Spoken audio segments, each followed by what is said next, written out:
ಭೀಮತಾಲ್ನಲ್ಲಿ 10 KG paneer ಕದ್ದ ಖದೀಮರು.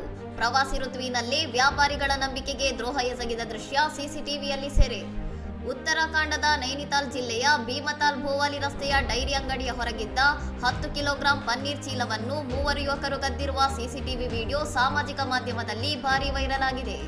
May 18ರಂದು petrol pump ಬಳಿಯ ಹಾಲಿನ ಡೈರಿ ಮಾಲೀಕರು ಹಾಲಿನ ಕ್ರೇಟ್ಗಳ ಮಧ್ಯೆ ಎಚ್ಚರಿಕೆಯಿಂದ ಇಟ್ಟಿದ್ದ ಪನ್ನೀರ್ ಚೀಲವನ್ನು ಅಲ್ಲಿಗೆ ಬಂದ ಯುವಕರು ಹೊಂಚು ಹಾಕಿ ಎಗರಿಸಿದ್ದಾರೆ.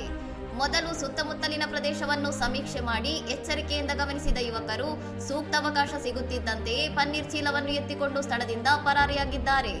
ಗಿರಿಧಾಮಗಳಲ್ಲಿ ಪ್ರವಾಸೋದ್ಯಮ ಉತ್ತುಂಗದಲ್ಲಿರುವ ಸಮಯದಲ್ಲಿಯೇ ಈ ಕಳ್ಳತನ ನಡೆದಿದ್ದು, ಇದು ಸ್ಥಳೀಯ ನಿವಾಸಿಗಳು ಹಾಗೂ ಪ್ರವಾಸಿಗರ ಮೇಲೆ ವ್ಯಾಪಾರಿಗಳು ಇಟ್ಟಿದ್ದ ನಂಬಿಕೆಗೆ ಭಾರೀ ಧಕ್ಕೆ ತಂದಿದೆ.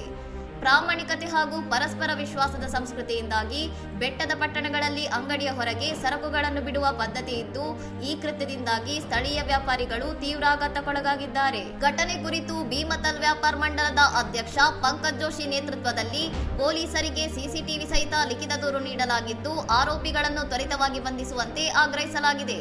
ಇನ್ನಷ್ಟು ಸುದ್ದಿಗಳಿಗಾಗಿ ನೋಡ್ತಾ ಇರಿ ಸೌರಂ ಟಿವಿ.